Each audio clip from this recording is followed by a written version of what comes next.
Malamig na araw everyone. So dito pala sa Taiwan ay parang nag-celebrate sila ng festival ng Tongxi or iwan ko ba basta Winter Solstice Festival.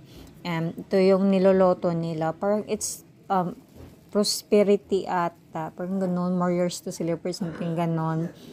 And ito lang niloloto nila, bilo-bilo, iwan ko ba.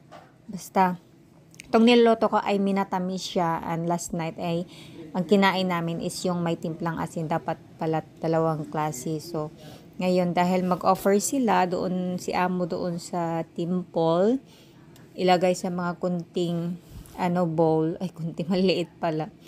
Kasi i-offer nila doon, and syempre dito din sa bahay, and ito minatamis kasi 2 kinds pala ang dapat pagkaluto nito. And ito luto na siya, pag maluto na siya is lumulutang pala siya. And ready to serve na yan. Kain po tayo.